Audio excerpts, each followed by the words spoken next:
কিয়ামতের ধ্বংস সম্পর্কিত শক্তিশালী হাদিস ১।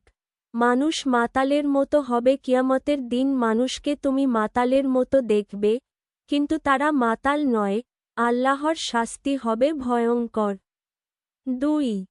সূর্য মানুষের মাথার কাছে নেমে আসবে। কিয়ামতের দিন সূর্য মানুষের এত কাছে নেমে আসবে যে ঘামের মধ্যে মানুষ ডুবে যাবে, কারো ঘাম হাঁটু পর্যন্ত, কারো বুক পর্যন্ত, আর কারো মুখ ঢেকে ফেলবে।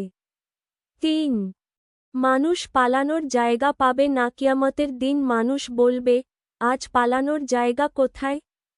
কিন্তু বলা হবে, আজ কোনো আশ্রয় নেই। ৪। আমলনামা দেওয়া হবে। যার আমলনামা ডান হাতে দেওয়া হবে সে মুক্তি পাবে। আর যার বাম হাতে বা পেছনে দিক থেকে দেওয়া হবে সে ধ্বংসের দিকে যাবে। ৫। ৭ শ্রেণীর মানুষ আল্লাহর ছায়ায় থাকবে। কিয়ামতের দিন কোনো ছায়া থাকবে না। শুধু আল্লাহর আরশের ছায়া থাকবে, আর সেখানে থাকবে ৭ শ্রেণীর মানুষ। ৬।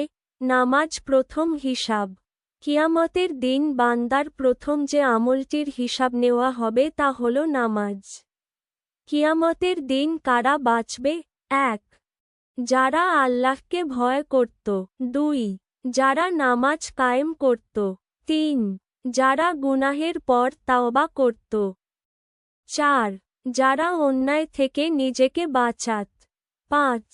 যারা কুরআনের সাথে ছিল। কারা ধ্বংস হবে? যারা নামাজ অবহেলা করে, যারা হারাম হালাল মানে না। সেদিন কেউ কাউকে চিনবে না। তুমি কি প্রস্তুত? কিয়ামতের ভয়াবহ দৃশ্য। সূর্য অন্ধকার হবে, পাহাড় উড়ে যাবে, মানুষ মাতালের মতো হবে। হে আল্লাহ, আমাদের সেদিন নিরাপদদের অন্তর্ভুক্ত করুন। ভিডিওটি শেয়ার করুন, আজই তাওবা করুন।